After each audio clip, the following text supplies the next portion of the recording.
It has been a deadly year in the city of Milwaukee. More than 140 homicides in 2020 so far, up from 97 last year. The detectives that try and solve each one of them are struggling to keep up with this caseload. The I-Team found out the Milwaukee Police Department's clearance rate has shrunk this year, which means the families of victims are made to wait for justice. Lives cut short to senseless violence. It just tore our hearts apart. When the killer is never caught, families are tormented even more by the question of why. The children still question, why is my dad gone? And, you don't have any answers. And it's just so hard feeling.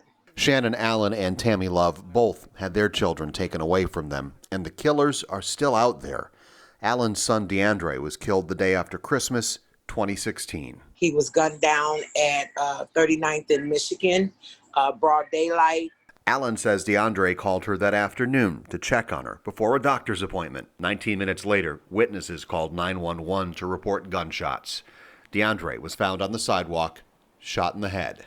Which was one Detective Wright told me my son was killed for what he knew, but nothing he did. So what was it that my child knew that cost him his life? Our loved one's murderers are still out there in the loose. Tammy Love has been waiting for justice more than a decade. On October 6th, 2009, 2 o'clock in the morning, some monsters broke into our house and proceeded to my daughter Ashley's bedroom and shot and killed her. That was 11 years ago this week. It stays with us every single minute of every single day. There's always something missing. My son just got married the year before last, and she wasn't there. She was missing. Love and Allen are still looking for answers, as are the families of 57 homicide victims in 2020. Like I said, it's been a very, very violent, very unusual year. Captain Thomas Casper leads the city's homicide division. With nearly 30 years on the job, he says this year is unlike anything he's ever seen before. This was the first year I'd been to a workplace shooting, the Molson Coors one, but we've had other multiple victim incidents. Police report to the FBI how many of those murders were cleared. Usually that happens when an arrest is made. It's known as the department's clearance rate. As of October 1st, there have been 141 homicides in the city of Milwaukee. So far, 84 have been cleared, putting the clearance rate at just under 60%, and well below the last 3 years, which range from 76 to 78%.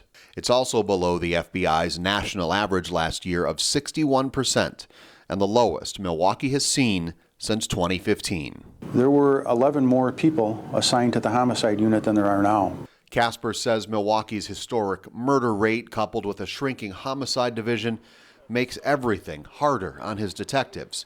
With cuts possible in next year's budget, Casper fears it could get worse. It's going to have a tremendous effect, not only on the department, but on the community as a whole. I would like to solve every case that we get involved with. It's a small measure of comfort for the families we deal with. The lack of explanation is what keeps Allen and Love up at night, and that anxiety turned to frustration with the police department. I understand they have other cases, but to me, this is my world, my case, my everything. My son is just another toe tag for the city of Milwaukee when they don't respond. It's heartbreaking when, as you said, families call up and we have nothing new to tell them. Those calls are a constant reminder that the clearance rate is not just a number on a spreadsheet. It's a daughter killed with her whole life ahead of her. It's a father who left behind 6 kids. And it's families who just want some answers. Milwaukee police tell us they currently have warrants out on 6 homicide suspects. That would raise the clearance rate, and more importantly, it would give those 6 families some answers.